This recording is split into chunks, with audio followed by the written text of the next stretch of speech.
Joining me today live on the program to talk about this tragedy in New York and also the state of Nevada. We had a mass shooting up in the northern section as well, is our Senator Cortez Masto. Senator, thank you for being here. And while we were talking about the lives lost in New York, and it is absolutely awful, I don't want to get lost in the mix that we had that terrible shooting up in Reno at the Grand Sierra Resort where lives were lost as well. Do you think that these two big headlines will change anything on the books as far as gun laws here in Nevada? Yeah, first of all, good morning, Kim. It's great to join you and everybody there. Clearly, there's just too much gun violence across the country. That more needs to be done. We did work here in a bipartisan way in the Senate, the Safer Communities Act, to address some of it. I think working at a state level as well is important. Very proud of Nevada because we do have very worked on to address the gun violence, background checks, red flag laws. We've passed a lot of that legislation that other states have not.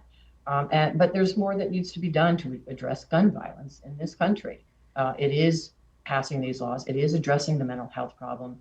There's concern, and I think it requires that working together at a federal, state, and local level to figure out how we reduce that gun violence. Let me just say also, I was very proud. I watched it really as the stories were coming out about Reno and New York, the rapid response of our law enforcement and the security officers, particularly there at GSR, and folks that were running really into the line of fire to protect others. Thank goodness for our law enforcement and our rapid responders that showed up.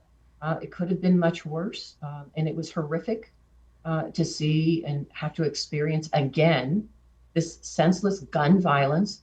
Victims' lives being taken, families being torn apart now, so many injured. It really is a time for us to reevaluate how we address and reduce gun violence in this country. And that conversation will certainly continue, but let's talk about some work that was done in the United States Senate yesterday. Has hell frozen over, Senator? It looks like you got some bipartisan work done that all Americans will benefit from. This has to do with housing, and how is it going to impact Nevadans?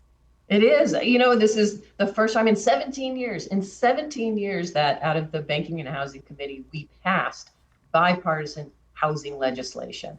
And this is all about how do we build more affordable housing in this country? How do we reduce red tape, regulatory red tape, so we can speed up some of that development? How do we ensure our veterans have access to affordable housing through VA services? How do we ensure our rural communities? You know this, Kim, in our rural communities, we need affordable housing. So in this bipartisan package, this comprehensive package, there's a lot that is in there that will address all of our needs across the country. In Nevada, most importantly, this has been my priority, and that's why two pieces of my legislation got into this bill, which is reauthorization of the home program that helps us not only build more affordable housing, but helps for rental assistance as well. It hasn't been reauthorized I think in decades, so we needed to do that.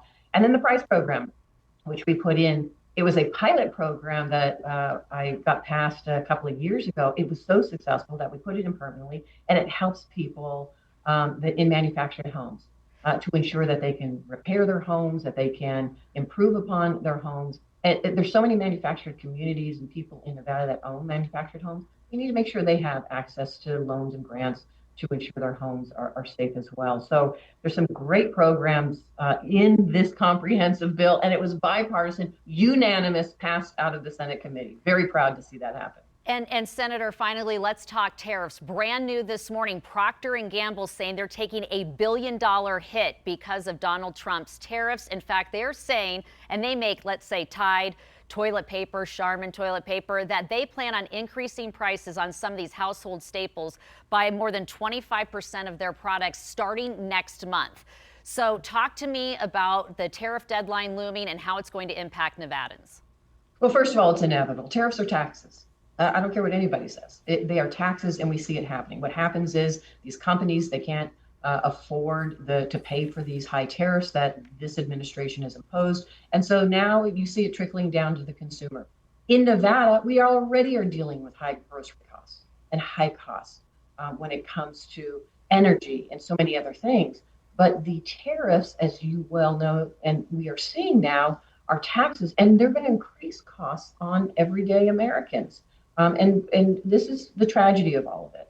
instead of working with Congress and giving certainty and making sure we are using tariffs in an appropriate way that is not going to cause higher costs to Congress, but get what we need out of these countries to ensure we have good projects, opportunity for jobs, we're taking care of our labor, and we're growing our economy. It's doing just the opposite, and that's the problem. And unfortunately, it's going to continue until this administration realizes that these tariffs are taxes on everyday consumers, and we need to have a different strategy.